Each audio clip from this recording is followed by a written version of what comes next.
Okay, so we've got a broken paddle here, not operating correctly.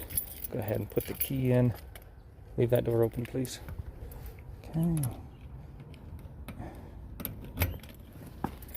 Okay, see how it barely comes out, like so. And then it doesn't really bounce back or do anything, right? That's all bad, okay? So there is an Allen head under here. Let's get our Allen wrenches. Pop that out.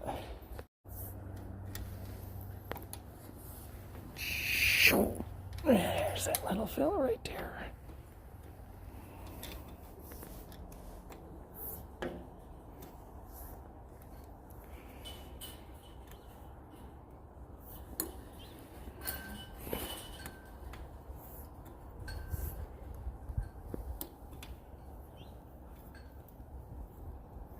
And then a pin will drop out. Okay, that comes out. Hang on to that. See what we've got going on in here? Go ahead and Phillips head screwdriver that out.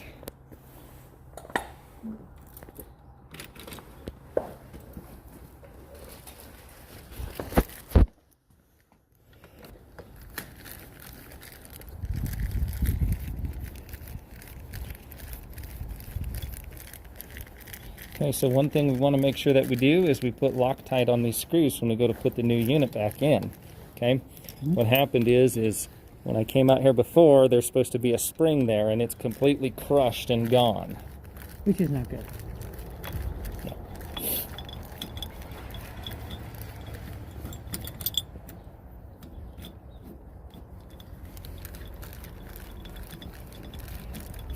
And you get to see the janky installation that they did. Look at that awfulness, right? Okay. Awful, awful, awful. So we want to make sure when I hold this in my hand, see how it says right? It's for a right-handed door, okay? Now let's see how that one's set up. It's already set up for right, okay? So literally, that thing is just going to pop right in there. Now be ultra careful that we don't spill these springs. That's what was wrong with the other one. There's springs down in there, and you do not want them to come out, okay? Usually we'll spend 10, 15, 20 times rebuilding this thing because those stupid springs pop out, okay? Yeah, you're okay. Oh, shoot. You all right? Yeah. Watch that ice. Then you're going to pull this off and release that set screw just like you would if you were going to try and remove the cylinder.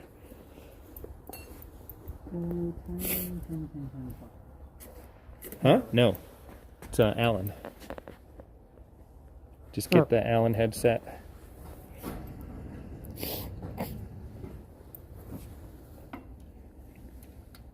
Yep.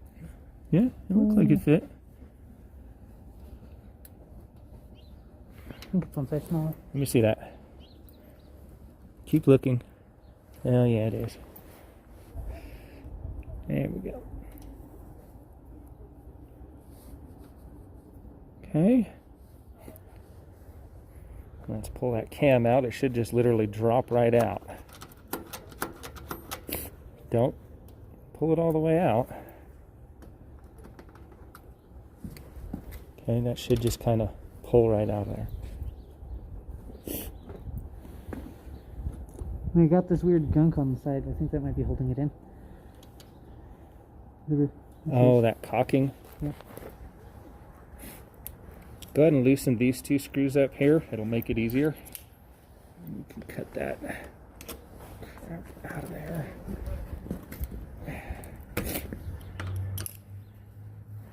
Note to self, if you have to use cocking to install a lock, you're doing something wrong. Very wrong.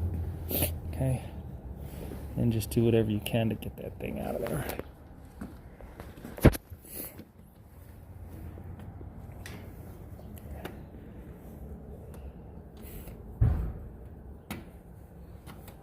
Okay. There we go. Alrighty. So it's really dry in there, so we're going to get some lubricant in there. Okay.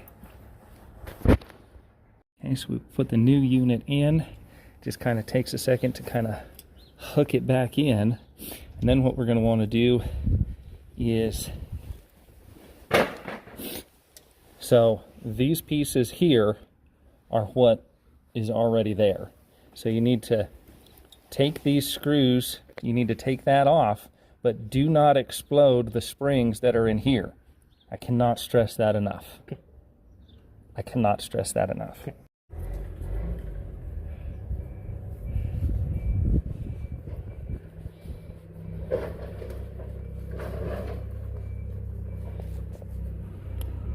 Yep, keeping your thumb or something on it is definitely going to help.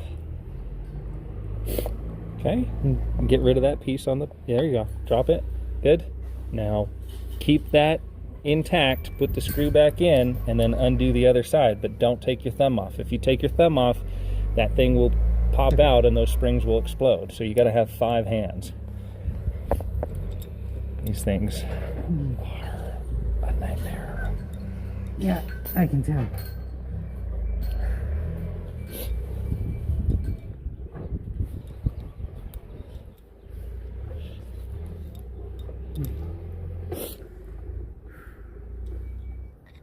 Just not.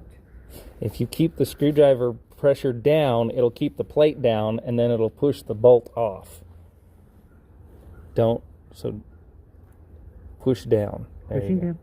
And then it'll come right off.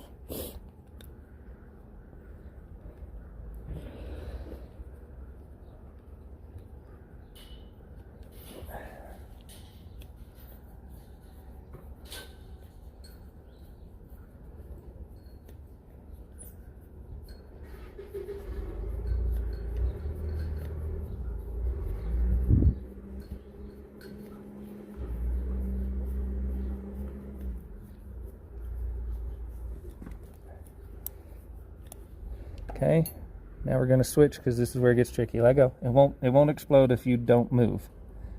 Just let go. And you switch here. Camera, give me screwdriver. Okay, so here's all the things that are working against us right now. This goes down. The whole side goes down. Mm-hmm. There are double springs under here. Yeah. So we need to get this to go on there, get the square peg in the square, get the 2 holes in the 2 holes, and get the threads to come on without exploding anything. Oh my God. It is tedious to say the least. So I start with one, like so. Okay.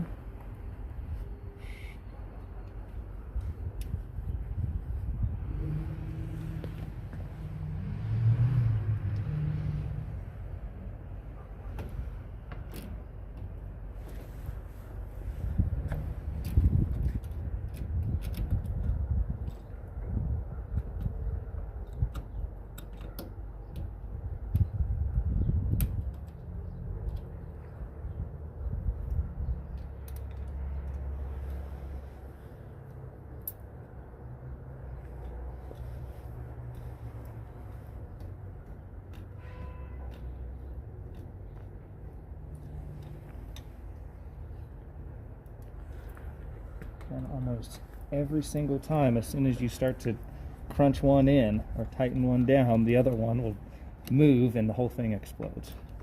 Not cool. Which is why you tighten them down evenly. Yep. Here at seat, Yeah. that's a good thing. Okay. Process good? Almost.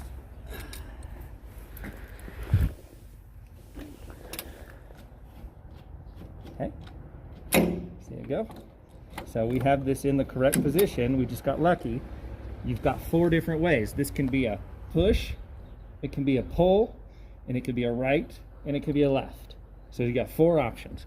Those options are based off of this screw here and here, and actually completely swapping everything around. So if it didn't work, and it was like in a pull section, or it didn't do anything, you'd actually have to pull everything back apart and then flip it over. Now, while we've got it in place, we're going to put some Loctite in there so that we don't have this problem happen again. Yes.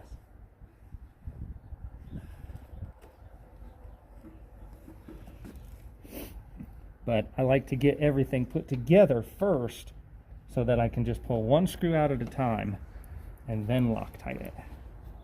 Makes sense.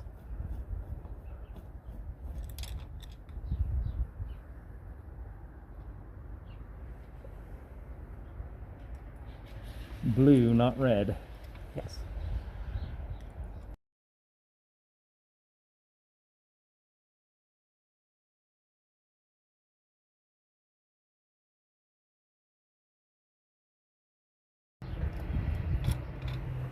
So these are called an Adams Right push-pull paddle.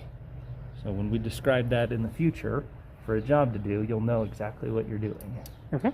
And if this doesn't solve the problem, then we need to replace the actual 4900 series right there. Yes.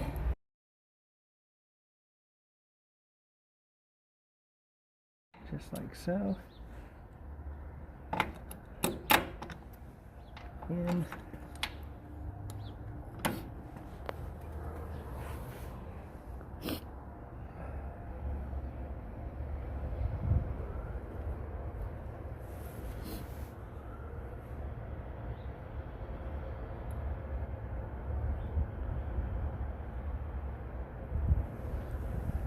Now,